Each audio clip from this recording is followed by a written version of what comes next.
Hello all, ఇప్పుడు మనమైతే Vizag to Araku వెళ్తున్నాము. అరకులో ఏ ప్లేసెస్ చూడాలనేది 1 by 1 మనం తెలుసుకుందాం. ముందుగా వైజాగ్ నుంచి అయితే మనకి 2 ట్రైన్స్ ఉన్నాయి, విశాఖపట్నం టు కిరాండుల్ అండ్ కిరాండుల్ ఎక్స్ప్రెస్. మేము చూస్ చేసుకున్న ట్రైన్ అయితే మార్నింగ్ టైం అనమాట. ఎందుకంటే వ్యూస్ అన్ని చూసి ఎంజాయ్ చేయాలి కాబట్టి మార్నింగ్ టైం ప్రిఫర్ చేసాము. మేము వెళ్ళినప్పుడు అయితే మాకు విస్టాడోమ్ కోచ్ దొరకలేదు, సో స్లీపర్లో బుక్ చేసుకొని మేము ఆ ట్రైన్ అయితే వెళ్ళాము. సో మనకు వైజాగ్ టు అరకు అయితే టోటల్ 110 కిలోమీటర్స్ వస్తుంది. ఆల్మోస్ట్ 1.5 అవర్ వరకు మనకు ఎటువంటి టన్నల్స్ కానీ గ్రీనరీ కానీ మనం అయితే ఎక్స్పీరియన్స్ చేయలేము. 1.5 అవర్ తర్వాతనే మనకు టన్నల్స్ అనేవి స్టార్ట్ అవుతాయి. అక్కడ టోటల్ 160 కర్వ్స్ అండ్ 54 టన్నల్స్ అయితే మనకు వస్తాయి వెళ్ళే దారిలో అయితే. సో మనమైతే ఆ టన్నల్స్ అన్నిటిని కూడా బాగా ఎక్స్పీరియన్స్ చేయొచ్చు. సో టన్నల్స్ ఎక్స్పీరియన్స్ చేయాలి అని ఇంట్రెస్ట్ ఉన్న వాళ్ళైతే ట్రైన్ జర్నీనే బెస్ట్ అని నేనైతే సజెస్ట్ చేస్తున్నాను. సో మీరు కూడా అరకు వెళ్ళినప్పుడు ట్రైన్ జర్నీ తప్పకుండా ట్రై చేయండి, చాలా బాగా ఎంజాయ్ చేస్తారు. సో ఇప్పుడైతే మనం టన్నల్లోకి ఎంటర్ అయిపోతున్నాం. చూసారు కదా, ట్రైన్ అయితే టన్నల్ లోపల నుంచి వెళ్తుంది. సో టన్నల్లోకి ట్రైన్ ఎంటర్ అవ్వగానే ప్యాసింజర్స్ అందరూ ఒక్కసారిగా కెవ్వు మన కేకలు వేసి బాగా ఎంజాయ్ చేస్తూ చిల్ చేస్తూ బాగా సంతోషంగా వాళ్ళలో ఉన్న సంతోషం అంతా బయటకు తీస్తూ గట్టిగా అరుపులు కేకలు వేస్తూ బాగా అరుచుకుంటూ టన్నల్ అయిపోయేంత వరకు కూడా అలా ఎంజాయ్ చేస్తూ వెళ్తూ ఉంటారనమాట. చూసారు కదా టన్నల్ లోపల వ్యూ అయితే మనకు ఎలా కనిపిస్తుందో. ఒక్కొక్కసారి టన్నల్ లోపల చూస్తూ ఉంటే కన్స్ట్రక్షన్ అనేది ఎలా జరిగిందో ఆ కాలంలో ఎలా కట్టారో అని చాలా ఆశ్చర్యంగా అద్భుతంగా అనిపిస్తుంది. మీరు కూడా ఇలాంటి ఎక్స్పీరియన్స్ అన్ని చేయాలనుకున్నప్పుడు ట్రైన్ జర్నీయే ప్రిఫర్ చేయండి అని నా సజెషన్ అయితే చెప్తున్నాను. మాకైతే చాలా బాగా నచ్చింది, ఎందుకంటే మేము ఫ్యామిలీతో వెళ్ళాము కాబట్టి ట్రిప్ చాలా బాగా ఎంజాయ్ చేసాము. సో ఫ్రెండ్స్తో వెళ్ళినా కూడా ఇంకా బాగా ఎంజాయ్ చేయొచ్చు. టన్నల్ బయటికి అయితే ఇప్పుడు మనం వచ్చేసాము. టన్నల్ బయటికి రాగానే అరకు వ్యాలీలో మనకు గ్రీనరీ అంతా ఇలా కనిపిస్తూ ఉంటుంది. వర్షాలు పడినప్పుడు అయితే ఈ గ్రీనరీ ఇంకా వేరే లెవెల్లో ఉంటుంది. సో మేము వెళ్ళినప్పుడైతే వర్షాలు పెద్దగా పడలేదు కాబట్టి గ్రీనరీ నార్మల్గా ఉంది. సో వర్షాలు పడినప్పుడైతే ఇంకా వాటర్ ఫాల్స్ కూడా మనం ట్రైన్లో నుంచే బాగా ఎక్స్పీరియన్స్ చేయొచ్చు. మేము వెళ్ళినప్పుడైతే వాటర్ ఫాల్స్ అనేవి చాలా చిన్నగా పడ్డాయి వాటర్. సో దాన్ని చూసి కూడా మేము చాలా బాగా ఎంజాయ్ చేసాము. అండ్ ఇక్కడైతే స్టెప్ కల్టివేషన్ అనేది పండిస్తారు. స్టెప్ కల్టివేషన్ అంటే స్టెప్ వైజ్ ఫార్మింగ్ అనేది జరుగుతూ ఉంటుంది. సో ఇక్కడైతే మనం అబ్జర్వ్ చేయొచ్చు స్టెప్ ఫార్మింగ్ అనేది. మేము వెళ్ళినప్పుడైతే స్టెప్ ఫార్మింగ్ అనేది అక్కడ వరి పండించారు, అక్కడంతా క్రాప్ కటింగ్ అయితే జరిగింది. క్రాప్ టైం పీరియడ్ ఉన్నప్పుడు వెళ్తే ఆ గ్రీనరీ అనేది ఇంకా వేరే లెవెల్లో ఉంటుంది. చూసారు కదా, ఇప్పుడైతే కొంచెం డ్రై ల్యాండ్ లాగా కనిపిస్తుంది. గ్రీనరీ ఉన్నప్పుడు వెళ్తే ఇంకా చాలా బాగుంటుంది. అండ్ టన్నల్ దగ్గర మనకు ఫోటోషూట్స్ కోసం ట్రైన్ అయితే 1/2 అవర్ దాకా స్టాప్ చేస్తారు. సో మనకు కావాల్సినట్టుగా మనకు నచ్చినట్టుగా ఫొటోస్ అయితే క్యాప్చర్ చేసుకోవచ్చు.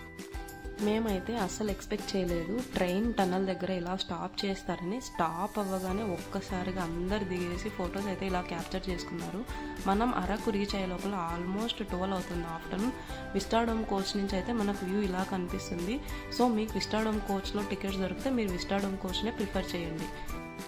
మేము అరకులో అయితే ఏపీ టూరిజం హరిత వ్యాలీ రిసార్ట్ అయితే బుక్ చేసుకున్నాం. మేము తీసుకున్న రూమ్ బాల్కనీ వ్యూ నుంచి అయితే ఇలా రిసార్ట్ మొత్తం కనిపిస్తుంది. మేము వెళ్ళినప్పుడు అయితే వర్షం పడతా ఉంది, సో ఇలా రికార్డ్ చేసాము. అండ్ మేము తీసుకున్న రూమ్ అయితే ఏసీ సూట్ రూమ్ అనమాట.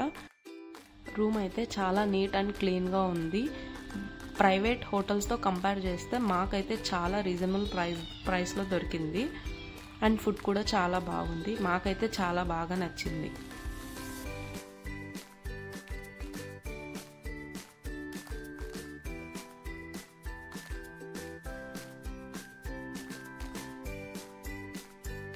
రూమ్ అయితే చూసారు కదా, మేము తీసుకున్న రిసార్ట్లో అయితే స్విమ్మింగ్ పూల్ కూడా ఉంది. రూమ్స్ బుక్ చేసుకున్న వాళ్ళకి స్విమ్మింగ్ పూల్ ఫ్రీ అనమాట. సో మేము ఆఫ్టర్ లంచ్ తర్వాత first sight seeing place select చేసుకుంది చాపరాయి. చాపరాయిలో అయితే వాటర్ ఫ్లో అనేది ఇలా ఉంటుంది. అందరూ జారుకుంటూ ఆ పాయింట్ దగ్గర అయితే రీచ్ అవుతారు. పిల్లలకైతే చాలా సరదాగా ఉంటుంది. చాపరాయి టు అరకు పైనరీ వెళ్లే దారిలో మనకి ఈ సన్ఫ్లవర్ తోటలు అయితే చాలా ఆహ్లాదకరంగా కనిపిస్తాయి. సో మనకి ఇక్కడ దిగగానే ఫోటోలు దిగాల అనిపిస్తుంది కదా. సో ఫోటోలు దిగడం కోసం ఒక పర్సన్కి 20 రూపీస్ ఛార్జ్ చేస్తారు.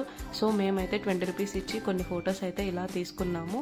నెక్స్ట్ అయితే అరకు పైనరీకి వచ్చేసాం మనము. అరకు పైనరీ చూడగానే మనకు ఒక మూవీ గుర్తొస్తుంది. అది ఏదో కాదు, అల్లు అర్జున్ గారి మూవీ పరుగు సినిమా. పరుగు షూటింగ్ అయితే ఇక్కడే జరిగిందంట. వ్యూ అయితే చూసేయండి, చాలా బాగుంది. ట్రీస్ అయితే చూడండి ఎంత టాల్గా ఉన్నాయో. అండ్ ఇక్కడ photoshoots and pre wed shoots తీసుకోవడానికి చాలామంది ప్రిఫర్ చేస్తారు లొకేషన్ని. Next botanical gardens. బొటానికల్ గార్డెన్స్లో మనం different type of flowers and ట్రీస్ని అయితే ఎంజాయ్ చేయొచ్చు. అండ్ బొటానికల్ గార్డెన్స్లో పెద్దవాళ్ళు ఎవరైనా నడచలేని వాళ్ళు ఉంటే మనం టాయ్ ట్రైన్ తీసుకొని మొత్తం గార్డెన్స్ అంతా తిరిగి చూడొచ్చు అనమాట. మేము వెళ్ళినప్పుడు అయితే టాయ్ ట్రైన్ అనేది స్టాప్ అయ్యింది. సో మేము టాయ్ ట్రైన్ దగ్గర అయితే కొన్ని ఫొటోస్ ఇలా క్యాప్చర్ చేసుకున్నాం. మాకైతే టాయ్ ట్రైన్ చాలా బాగా నచ్చింది. మీరు వెళ్ళినప్పుడు టాయ్ ట్రైన్ అనేది ఉంటే మీరు గార్డెన్స్ అంతా టాయ్ ట్రైన్లో వెళ్ళి ఎక్స్పీరియన్స్ చేయండి. నెక్స్ట్ అయితే చాక్లెట్ ఫ్యాక్టరీ. మీలో చాక్లెట్స్ అంటే ఎంతమందికి ఇష్టమో కామెంట్ చేయండి. చాక్లెట్ ఫ్యాక్టరీ ఎంట్రన్స్ అయితే ఇలా ఉంటుంది. లోపలికి వెళ్ళగానే కొన్ని ఎమోజీస్ ఇలా ఉన్నాయి.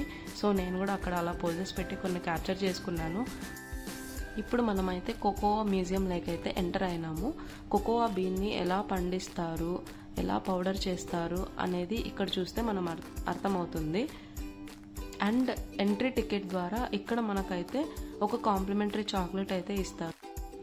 ఇక్కడ డిఫరెంట్ టైప్ ఆఫ్ చాక్లెట్స్ ఉంటాయి, మీరు కూడా తప్పకుండా ట్రై చేయండి. అండ్ నెక్స్ట్ వెళ్ళే ప్లేస్ ట్రైబల్ మ్యూజియం.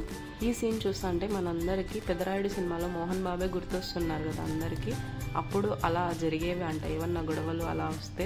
సో ఇక్కడైతే మనం వాళ్ళు పండించిన పంటలు వితౌట్ ఫర్టిలైజర్స్ అనమాట. సో ఇక్కడైతే డిస్ప్లే చేస్తున్నారు. అండ్ వాళ్ళ జీవన విధానం, జీవన శైలి ఎలా ఉండేది, వాళ్ళ కట్టుబట్టలు ఎలా ఉండేవి, వాళ్ళు ఎలా తినేవారు, హంటింగ్కి ఎలా వెళ్ళేవారు అనేది ఇక్కడ ఈ మ్యూజియంలో మనకి ప్రతి పిక్చర్ ద్వారా మనకైతే వాళ్ళ లైఫ్ స్టైల్ అనేది మనకు అర్థమవుతూ ఉంటుంది. ఒకప్పుడు మనకి రైస్ మిల్స్ అవి ఏవి ఉండేవి కాదు. ఏ ఇంటి ముందర వాళ్ళే రోల్లో వేసుకొని వడ్లని దంచి ఆ రైస్ అనేది తీసుకొని వాళ్ళు వండి తినేవాళ్ళు అనమాట. సో ఇప్పుడన్నా అయితే ఇండివిజువాలిటీ లైఫ్ని ఇష్టపడుతున్నారు. ఒకప్పుడు అయితే అలా ఇష్టపడే వాళ్ళు కాదు. ఈ వ్యూ చూస్తే మనకు అర్థమవుతుంది. అక్కడ ఇల్లులు అనేవి అన్నీ దగ్గర దగ్గర పక్కన పక్కన ఉన్నాయి. సో ఏదన్నా ప్రాబ్లం వచ్చినా చేసినా వెంటనే రిసీవ్ చేసుకొని ఆ ప్రాబ్లం అనేది త్వరగా సాల్వ్ అవ్వడానికి అందరూ అలా ఇష్టపడేవాళ్ళు అక్కడ ట్రైబల్ పీపుల్ అనేవాళ్ళు. ఇక్కడైతే చూసారు కదా వాళ్ళు యూజ్ చేసే గరిటెలు, ఇంకా కొన్ని వస్తువులు అయితే మనం ఇక్కడ చూడొచ్చు. మన నెక్స్ట్ జనరేషన్ వాళ్ళకి ఇలాంటి మ్యూజియంస్ అయితే తప్పకుండా చూపించాలి. అండ్ ఇక్కడైతే వాళ్ళు ట్రైబల్ పీపుల్ పెళ్లి చేసుకునే విధానం కూడా మనకి ఇక్కడ చాలా నీట్గా చూపించారు. సో మనం నెక్స్ట్ వెళ్ళబోయే point coffee museum. Coffee museum view point అయితే మనకు ముందర నుంచి ఇలా కనిపిస్తుంది. లోపలికి వెళ్ళగానే కాఫీ బీన్ ఎలా పండిస్తారు, అసలు కాఫీ ఎక్కడి నుంచి స్టార్ట్ అయ్యింది, అండ్ కాఫీ పౌడర్ ఎలా తయారు చేస్తారు, కాఫీలో ఎన్ని ఐటమ్స్ ఉన్నాయి, ఎన్ని డిఫరెంట్ టైప్ ఆఫ్ వెరైటీస్ ఉన్నాయి అని మనం ఇక్కడ డిస్ప్లేలో చూసి అయితే మనం తెలుసుకోవచ్చు. అండ్ ఇక్కడ షాప్స్ అయితే చాలా ఉన్నాయి. డిఫరెంట్ ఫ్లేవర్స్ ఆఫ్ కాఫీస్ అయితే అవైలబుల్లో ఉన్నాయి. మీరు వెళ్ళినప్పుడు మీకు నచ్చింది ట్రై చేయండి. ఇక్కడితో మన డే 1 అయితే కంప్లీట్ అయ్యింది. మాకు క్యాంప్ ఫైర్ కావాలని మేము రిసార్ట్ వాళ్ళకి ముందుగానే ఇన్ఫామ్ చేశాము. సో మేము రాగానే క్యాంప్ ఫైర్ అయితే అరేంజ్ చేశారు. సో మేము కూర్చొని అక్కడ ఎంజాయ్ చేస్తూ ఉన్నాము. ఫుడ్ కూడా క్యాంప్ ఫైర్ దగ్గరికి సర్వ్ చేస్తారు.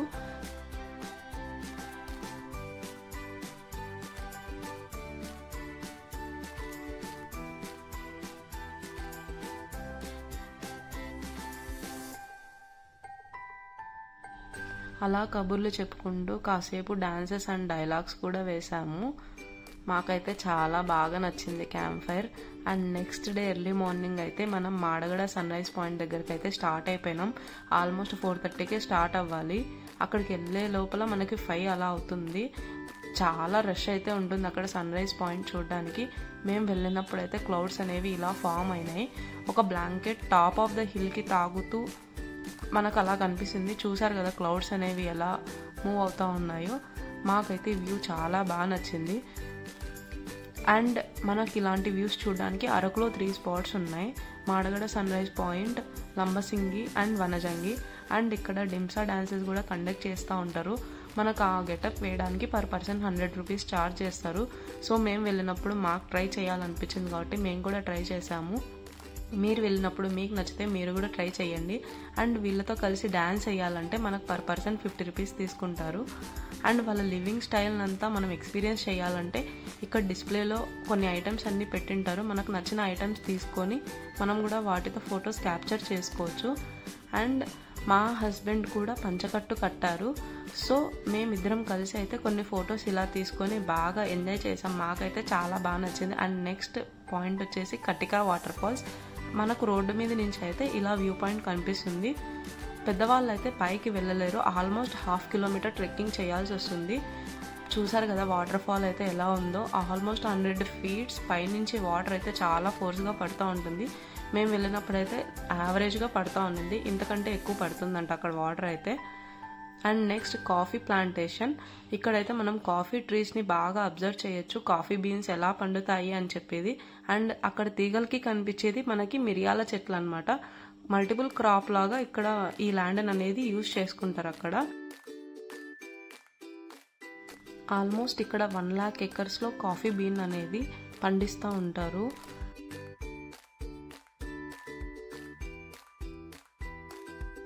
ఇక్కడైతే చూడొచ్చు coffee tree and coffee bean ఎలా ఉంటుంది అనేసి. అండ్ మిరియాల చెట్లు కూడా చూడొచ్చు మనము ఎలా పైకి పెరుగుతాయి అనేది. అండ్ నేను అక్కడ కోస్తా ఉంటే నేను కూడా వాళ్ళని అడిగి కొన్ని కాఫీ బీన్స్ అయితే కలెక్ట్ చేసుకొని కొన్ని మెమోరీస్ కోసం క్యాప్చర్ చేసుకున్నాను. ఈ వుడెన్ బ్రిడ్జ్ రీసెంట్గా కన్స్ట్రక్ట్ చేశారు. అండ్ ఇక్కడ నుంచి మనకి వ్యూ అయితే చాలా బాగా కనిపిస్తుంది. And next Ananthagiri waterfalls. Ananthagiri waterfalls మనకైతే టాప్ వ్యూ నుంచి ఇలా కనిపిస్తుంది. కిందకి దిగలేని వారు ఇక్కడ నుంచి అయితే చూడొచ్చు. కిందికి వెళ్ళాలంటే ఆల్మోస్ట్ మనకి 100 స్టెప్స్ ఉన్నాయి. అందరికీ దిగడం చాలా ఈజీ, కానీ ఎక్కడమే చాలా కష్టంగా ఉంటుంది. మేము వెళ్ళినప్పుడైతే వన్ సైడ్ నుంచి వాటర్ ఫ్లో అయితే జరుగుతుంది, పెద్దగా అయితే వాటర్ లేదు. సో మేమైతే అక్కడ దిగలేదు. Next Borra caves. Must visit place in Araku valley అయితే బొర్రా కేవ్స్ అనే చెప్తాను నేనైతే. ఒక హోల్ ద్వారా కేవ్స్ అనేది న్యాచురల్గా ఫామ్ అయినాయి కాబట్టి దానికి బొర్రా కేవ్స్ అనే పేరు అయితే వచ్చింది. అక్కడ స్టెప్స్ అయితే కనిపిస్తున్నాయి కదా, ఆ పాయింట్కి రీచ్ అవ్వాలంటే ఆల్మోస్ట్ మనం 300 స్టెప్స్ అయితే డౌన్కి దిగాలి. చూసారు కదా లోపల వ్యూ అంతా ఎలా ఉందో, న్యాచురల్ రాక్తో అంతా ఫామ్ అయింది. మేమైతే ఇక్కడికి గైడ్ని తీసుకొని వెళ్ళాము, ఎందుకంటే ఫస్ట్ టైం వెళ్ళాం కాబట్టి మాకైతే ఇన్ఫర్మేషన్ ఏమీ తెలియదు. సో వాళ్ళని పెట్టుకొని తీసుకెళ్తే మనకి ఇన్ఫర్మేషన్ అనేది క్లీన్ అండ్ క్లియర్గా చెప్తారనేసి మేము గైడ్ని తీసుకొని వెళ్ళాము. మనకి కేవ్స్ అంతా తిరిగి చూడడానికి ఆల్మోస్ట్ 1 hour ఆఫ్ టైం అనేది పడుతుంది. 1 hour ఆఫ్ టైంకి మనతో పాటు గైడ్ ఉన్నందుకు మనకు ఛార్జ్ చేసిన అమౌంట్ అయితే 300 రూపీస్. ఫస్ట్ టైం విజిట్ చేసే వాళ్ళకి చాలా వర్తీగా అనిపిస్తుంది. ఇంతటితో మన అరకు వ్యాలీ ట్రిప్ అయితే కంప్లీట్ అయ్యింది. మీకు ఈ వీడియో నచ్చినట్లయితే please like, share and subscribe. Thank you. Bye bye.